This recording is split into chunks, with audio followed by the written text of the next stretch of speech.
Hello and welcome to this unit on oil. Oil, the oil we use in industry, by the way, not on our salads, was formed from the remains of dead organisms that lived millions of years ago. Over time, the remains of these dead animals and plants were covered by layers of sand and rock deep underground. Heat and pressure from these layers helped the remains turn into what we call crude oil. Crude oil is considered to be very valuable, mainly because of its high energy density. It is the source of a number of fuels such as gasoline or petrol, diesel, as well as other fuels used in aeroplanes, for example. It's easy to take these things for granted, but can you imagine a life without cars and planes? How would we travel if there were no oil? How many people would lose their jobs if all the transport companies closed down? What you might not realize is that oil is also used in many other products.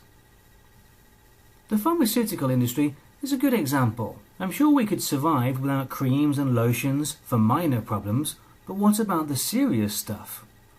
What would happen if all the hospitals around the world suddenly had no more drugs and medicine to give the sick and dying? It's not a very nice thought, but it is something that the governments all around the world should think about. Perhaps the most important product to come from oil, besides fuel, is plastic. Plastic is a very generic term, as there are hundreds of different types with different characteristics. Because of this, it means it is very difficult to find a product that doesn't contain at least some plastic. Think about it. When was the last time you bought anything that was 100% natural? Computers, DVDs, water bottles, and now even cars. The list is almost endless, but what would we do without them? For example, could you survive without your mobile phone, your waterproof jacket, and your toothbrush?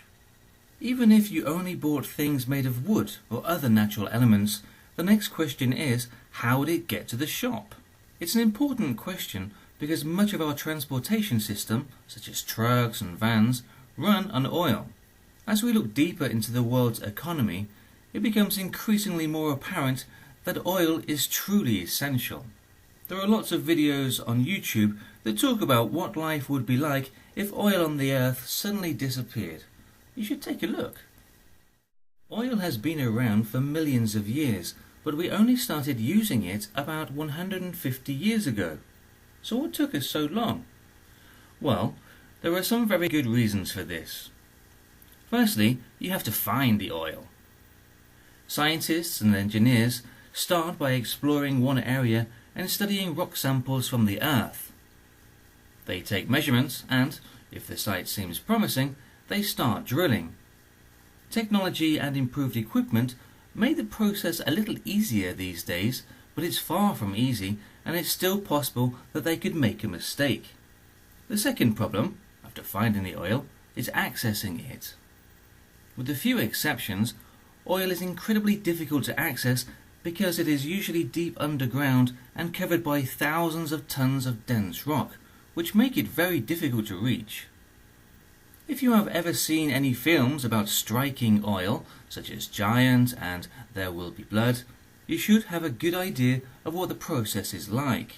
It can be a very dangerous process as different layers of rock, explosive gases, as well as things like equipment failure make it very challenging. The men responsible for managing this dangerous operation are called roughnecks. The roughnecks have to set up their rigs, maintain drilling equipment and connect pipes, which involves working very long and hard hours in all types of weather conditions. They get paid very well, but it's not a job for everyone. What about you? Would you be interested? Maybe you should do a bit of research before you answer. So far, we have only spoken about drilling for oil on land, but there is another possibility, that is, offshore drilling. Offshore drilling means drilling for oil at sea, and countries like the USA are building more and more offshore oil platforms, or rigs, as demand for oil increases and the oil that is comparatively accessible dries up. It is a very tough operation, especially as the weather conditions in places like the Gulf of Mexico can be extreme, with hurricanes and tornadoes regularly hitting the rigs at speed of 100 kilometers per hour. Scary stuff. So what about the future of oil? Scientists and geologists warned us a long time ago that oil is going to run out because it's a finite substance. This remains true, and we must start thinking about what we will do when it runs out. However, the original predictions underestimated the skill and creativity of mankind, as new techniques are developed to reach oil reserves that were previously considered unreachable, at least economically speaking, so we don't have to worry just yet. Advances in technology also allow us to use oil resources more efficiently. For instance, in transportation, which accounts for almost half of oil consumption, fuel efficiency has dramatically improved. Engines have become much more efficient, travelling for many more kilometres on the same quantity of fuel.